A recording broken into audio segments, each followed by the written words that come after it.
Hey everybody, how's it going? My name is K. Thanks for clicking this and welcome to another episode of How Does That Play Out?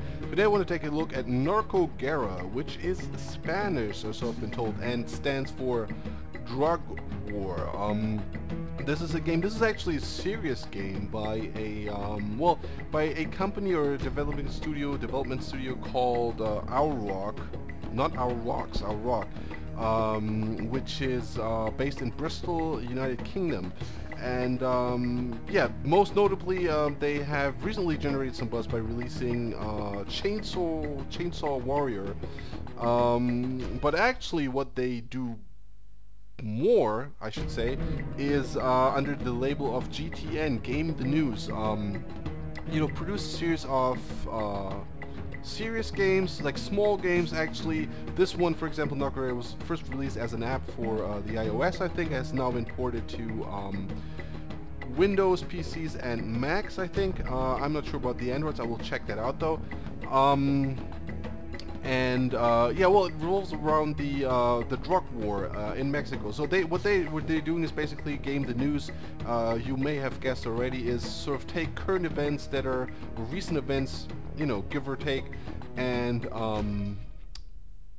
try to sort of talk about them or yeah, topicalize them by making games, very short games around those subject matters. And you know, obviously this is about the drug war in Mexico, like I said.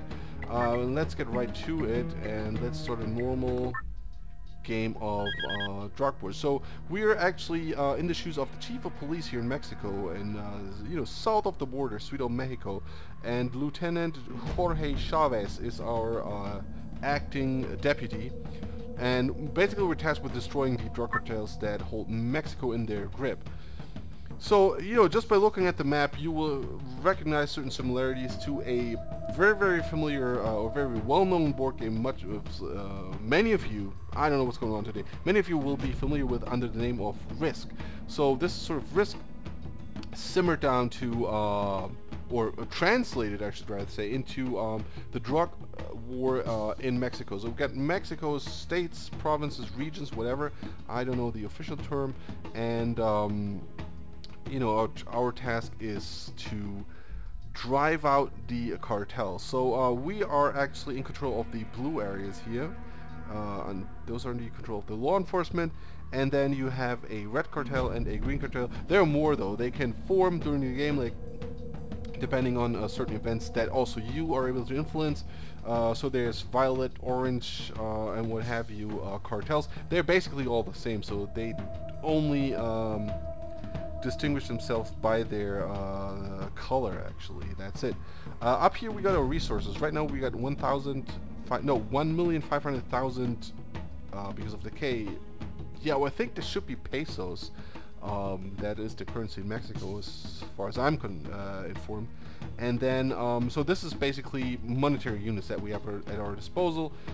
This is the level of corruption within our police force. The higher the level of corruption, the worse, obviously, which can result, for example, in units defecting or totally forming their own cartels, like totally abandoning law and order, so to speak. So that's like a very bad scenario, or getting so corrupt that they have to, like, you have to fire a unit, basically. So basically depletes your manpower is what this stands for. And then you have the market, the street price, market price of drugs, like drugs in general. They don't specify which drugs are being dealt with here in Mexico, but you know, I think you get the idea of it. So this is pretty important because this also indicates how powerful, like, financially the cartels are. And as you can see here, we can take different measures to combat the drug lords of Mexico. So the first thing that we I think also should do is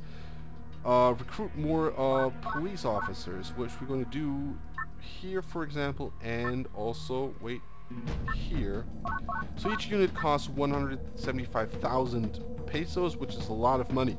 We're also able to move troops around by using this button here, moving troops from one area to another. Oh, this is a bad example because totally locked in by the cartels here, but you know, moving them back and forth would also cost us money. we're not going to do this because at this point this is not really a sensible thing to do. Right, then this is internal affairs, so we are able to fight corruption. Since corruption is currently at an all-time low of 0%, we don't need to do that. This is very important though, to sort of mitigate the effects that corruption has on our police force. And then we can gather intel. For example, here, territories that are not adjacent to one of the territories that we control, we have no clue of how many troops are actually stationed in there, so by using this function we would be able to find it out. I find this the least helpful function in the game. I think I've never ever used that. Okay, so we're good to go actually. Done with the support phase. The game is basically divided up into 3 phases. The support phase is sort of like the organizational aspect where you recruit more units, move them around, and so on and so forth. Then comes the attack phase, in which we can attack territories. The first attack is free, and then the more attacks you plan on doing during the attack phase, the more expensive the whole thing gets, until you run out of money. So what I will try to do is actually take this territory, although I know that's like the smartest idea, but nevertheless, let's do that. Place 2 units in there, because this will generate more money. Yeah, I should mention probably that certain areas, certain regions have beneficiary effects on the game as a whole. So units stationed in this area in Sinaloa have a bonus on attack. This, if we hold this territory, will generate more money than is the case in other territories. Those units defend better, basically. I think this lowers corruption because of the C, although I'm not really sure, and I have no clue what those people stand for. If you have a clue, let me know in the comments maybe. But that is that, as they say. Okay, so what should we do next? Thinking about doing something here actually, but I'm not sure what. Maybe moving up here. Well, that is actually pretty rare because we had a huge bonus. And I'm skipping through the fights actually. I should not do that maybe. But I'm going to explain how that works next round. Okay, so the red cartels seizing, yeah, well that was obvious, but we're going to take this back, don't you worry. Well, I guess at least. Okay, no units are fired, drug prices are on the increase, and we got our allotment from the government. Okay, first off, let's fight corruption. Let's get it down to 1%, which is, I think, tolerable. Right, let's get some troops up in this guy, because we need to take this region back, no matter what. Okay, and that's it. We're out of money. Yeah, it's not looking too bright, actually. But at least we can count on...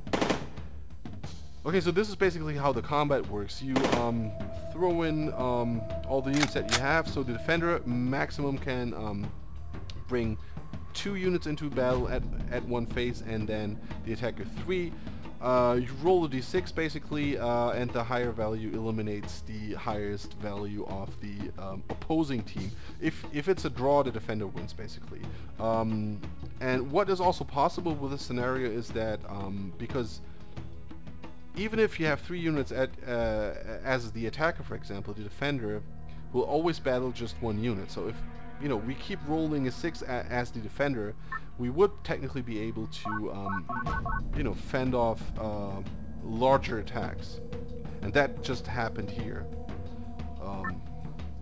Right. If you're familiar with a game called Warlords, I think it was, way back like in the 90s on the PC it was released, they employed sort of like the same game mechanic where this was like a fantasy strategy game, and technically it was possible, and it actually happened more often than you'd think, that with just 1 unit of spearmen, for example, you could actually like fend off, I don't know, 6 units of dragons or something like that. So very, very powerful units basically. Should we take this territory? That is actually the question, and I'm not so sure. We should not do that, is my verdict, because let's just like let them duke it out basically. Well, he's gonna come up here, which is okay. No units fired, which is very good. drug trafficking is commonplace in many areas. Yeah, well...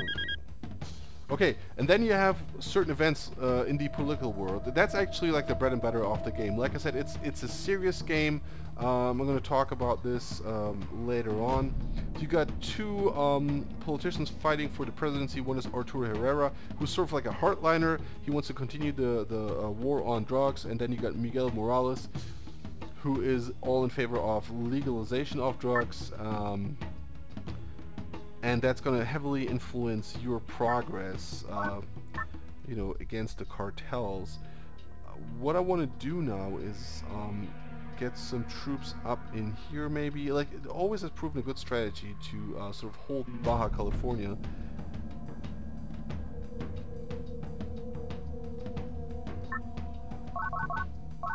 To prevent those guys from, you know, falling into our backs here.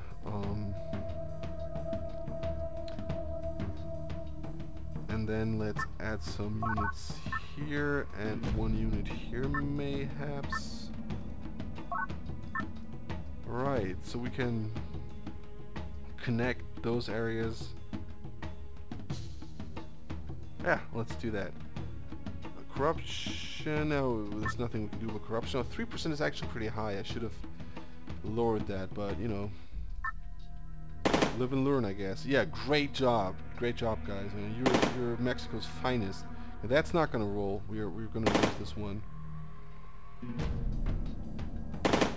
Yeah, that's it. You're idiots. Okay. Oh, we're out of money. Yeah, because we lost this attack, so we didn't generate any money. So basically, like, if you get hold of a province, if you successfully invade this province, so to speak, you get additional funding. That's not the case here, so let's just wait until we get taken apart.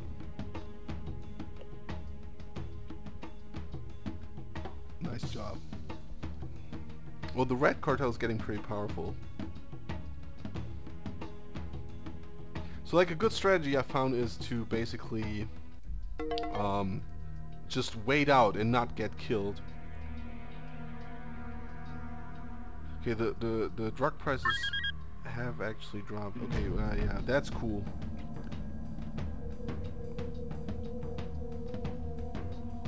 Right. So, you know, if the profits are so high, which in fact they are not, then the rationale is, or the reasoning is that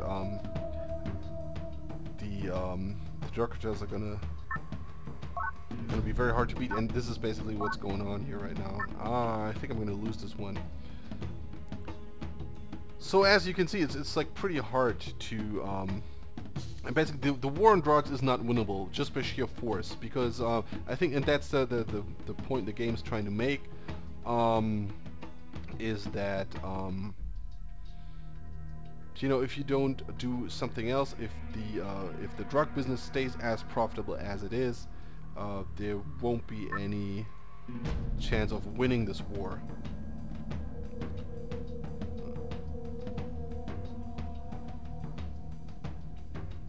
Okay, let's fight back here.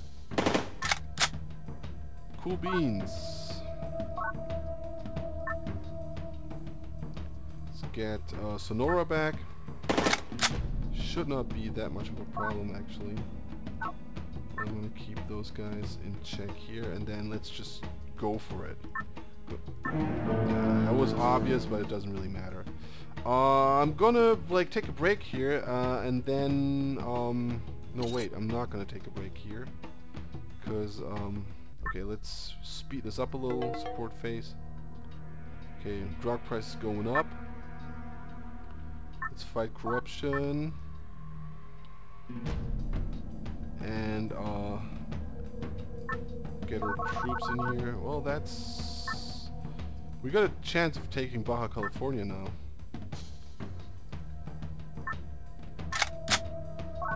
That went well.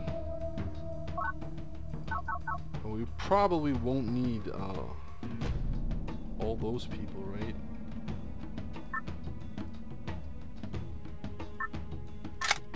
Yeah, nice. Okay.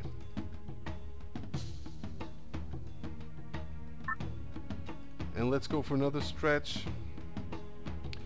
the more attacks you mount within the attack phase, the more expensive it's gonna get. I don't know if I mentioned that already, but I think this is pretty... Whoa. At least we have taken control of this territory, so that will allow us to, well, actually not worry about those two, about California anymore, but, you know, be that as it may. Well, yeah, that was obvious, and I think they're going to continue. Well, no, they're actually duking it out among themselves, which is good, which is good. Drug prices are going to increase. Okay, so very important part of the game, the election time. The challenger Miguel Morales is facing very adverse odds against Arturo Herrera, so the general populace is actually in favor of the continued war against drugs.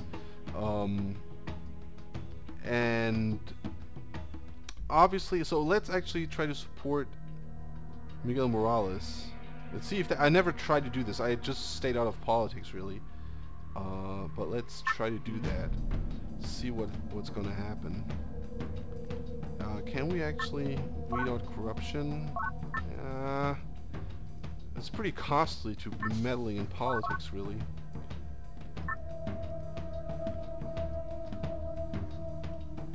We should definitely try to take this Campeche territory. Again, if you're from Mexico and accidentally watching this, I'm very sorry for butchering all the names of the states in Mexico. Assuming that those are the correct states. I have a very poor knowledge of Mexican geography. I hope you'll forgive me. Alright. Yeah. Let's go to the attack phase. And let's try to regain control. Excellent. And I think that should be it for this turn, right? Let's try to take Chihuahua. Didn't work out, of course not. We just had +1 on attack. So this game is also very, very, very reliant on luck. Luck is a huge factor, as in a game of Risk. Okay, and they're gonna take this territory for Schnope. Either this one or that one, okay. For us, actually better that they take this one, though it doesn't matter all too much, actually. I just want to see the outcome of the election, so I don't know what happened there. Support phase. +1 for attack. Okay, Arturo Herrera, so all our money went down the toilet. Okay, I'm going to pause the game here, play a little further, and then turn on the video again to sort of get to the gist of the game, like the point the game is trying to make. Just a second. Okay, and we're back. So, there's a second election time phase, in which Miguel Morales is again facing Arturo Herrera. Now the odds are actually more in favor of Mr. Morales, and I'm gonna pledge like 250k just to like tip the scales here, really.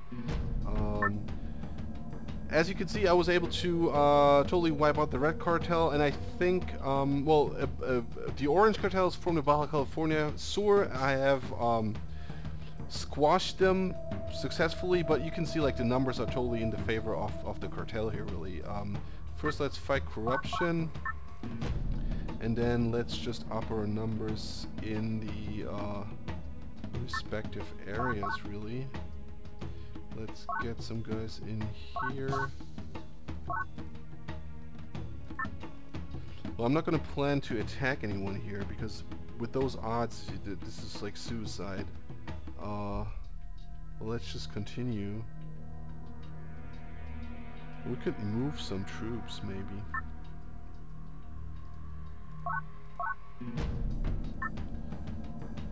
Alright. Then maybe move one guy to here.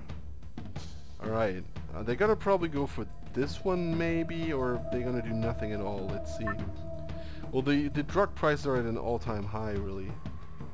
Okay, I'm not gonna attack. Let's see what the cartel is doing. They haven't attacked so far, so that is actually pretty good for us. Drug prices still on the rise. New president, okay. Morales, so we got like a cash bonus instead of like an attack bonus, like with the other election, and 5,200, well 5,200,000 actually. Okay, let's try to first get rid of corruption. Really, that's always important. Get our troops up in here. This could use a boost, basically.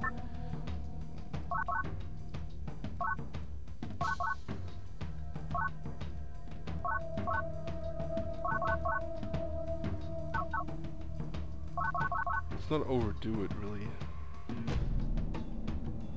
But we're gonna take it from here, I think. What I want to do is take this territory and then have some troops at the ready. Oh, this is gonna be... It's gonna cost many lives here, you know. I'm aware of that. Okay, let's continue.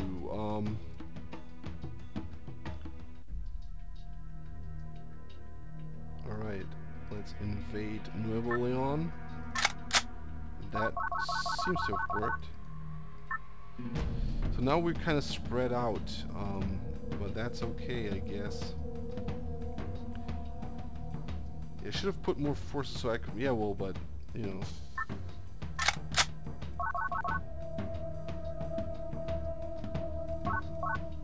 Okay, let's make this more interesting for them so we can just attack back, basically. And I think that's it. So they're probably going to go for Nuevo as well. Well, there's only one way to find out. Well, no, they're not. Okay, because they got 24 people backed up there. So, Miguel Morales is 1. Drug prices are falling. We got 4 units, 7 units in Sonora, which is good. Let's move them from here to there, actually.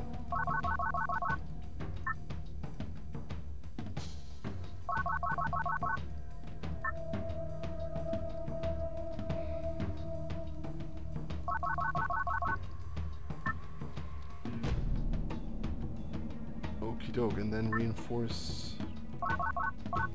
troops here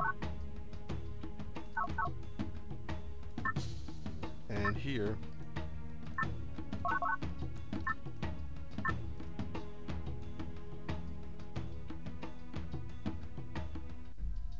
Well, I think that's it. We shouldn't... Oh, well, let's do it anyways. Fuck it. See what happens. But yeah, as you can see, 30, man, it's impossible. Yeah, so Jorge Chavez, our trusted lieutenant, has been the victim of an assassination. So there are certain events that always take place. This is one of them. Same goes for the elections, but then there are like genuine like random events. 9 units have been lost to corruption. Holy moly. But the street price of drugs is still decreasing. Okay, fewer citizens are getting mixed up in serious crime. So yeah, that's like the overall message of the game, which is, you know, it's fair. I think what the game really tries to do is sort of like establish the connection between the the war on drugs and the economic power that the cartels hold. So, you know, sort of this symbolizes actually that if you really want to combat drugs and the effect of drugs, you cannot simply do this by brute force, because that's just a huge waste of money, because the cartels, by effectively gaining influence or maintaining their influence, maintaining their funding, will always be able to at least match whatever the government is throwing at them, if not, you know, gain the upper hand. This is actually an interesting effect. I mean, is this sort of like, it breaks down the whole issue just on the politics towards drugs, which I think is, you know, too easy. It's not all that simple, but again, like the problem is more like multifaceted, multi-layered than just this, but it is at least an interesting approach. And I think it's a valid one as well, because that simply, or that actually does play a role. Many experts also agree. And to be honest, it was interesting to see that, like to experience, not only to see, but to experience this connection. I've heard about it, but I've never been, you know, involved in anything that visualizes and conveys this notion so well as this game, for example. So let's try to take this province here. Yeah, that was very successful, and let's call it a day because they're going to retake possibly both of those provinces. Okay. Well, as a game, the game doesn't really... I mean, what the game tries to do, like one unit, we lost one unit with just 1% of corruption. Holy cannoli, man, that's a lot. But you know what? We're gonna get this down to 2%. I don't really care, because there's nothing you can really do against this. But now we still hold this province, which is good. Which will allow us to sort of root out the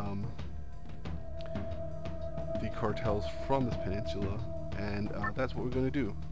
With our attack bonus, we're going to attack Nouvelle-Orléans and fail miserably. Okay, well, what can you do, right?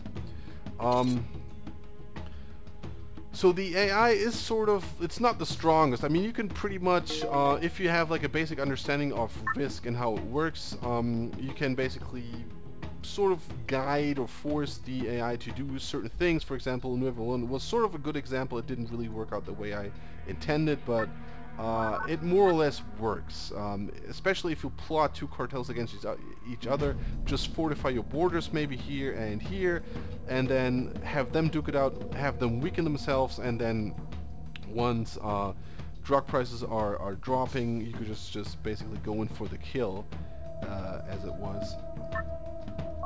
And let's increase our numbers here and just try to take back Nouvelle-Orléans, which is very dear to me. This probably has become evident by now. And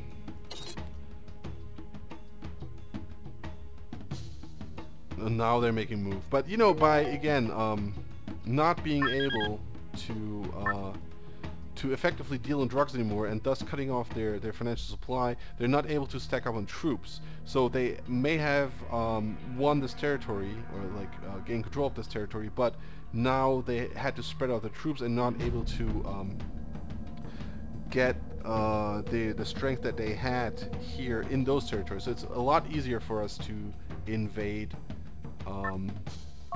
any territory that they now might take. So it's like little by little we will be able to regain control of, over Mexico, which is, I think, you know, in effect thanks to the policies or politics on drugs that the new president implemented, and that being the whole point of the game. Also, the game has some slight errors. For example, I said earlier that there was a new cartel forming in Baja California Sur. Something like that happened in an earlier game that I played, where I think I had control over all the territories except one. I think it was this one here. And then there was a random event which led to the Orange cartel overthrowing the Green one in some of their territories, and that was just this one. However, the Green cartel remained in the game without having control over anything really, and the Orange cartel didn't do anything, although they were not able to do anything. You know, that might have been reason for that, but be that as it may, really, so the game mechanics are sort of like rough around the edges, but then again, it's not a game that you play to play. I mean, that you can also do. Let's quit to the main menu. Let's abandon this, which is a skirmish mode. It's basically the same stuff, just without the influence of the drug money. So this is like a pure game of Risk on the map of Mexico. So you're also able to do that just to enjoy yourself, and this, I think, has the higher replay value. All in all, I kind of like this game. I played under $1 US for this, I think around 80 cents. It is very simple. The scope is very, very limited. It just conveys, but I think very effectively, the notion of the interdependency between the economic factors of the drug war and the sort of political or yeah, law enforcement side of things, and you know how those are related, and that actually a drug and war cannot be won by just throwing money at the problem in the form of law enforcement and more police or army even. I know that in some regions of Mexico the army is actually fighting the cartels. Again, it's a multi-layered problem. It's not that simple. You can just break it down to this correlation, but I think this particular aspect is very well translated into a game here. So you know, I would commend this game for actually doing that. So if you have the chance to pick it up, I think it also works as a browser game. I'm playing this on my Windows PC, but you know, it's easy enough to play, and the controls are easy enough to work on a handheld device, I think. So yeah, that's a definite recommendation. If you like this video, please leave a comment. I'm always happy for feedback. Subscribe if you like the video, and yeah, hope you enjoyed what you saw. Definitely hope that you pick up this game, and I definitely hope to see you again in one of my other videos. Thanks so far, and peace out.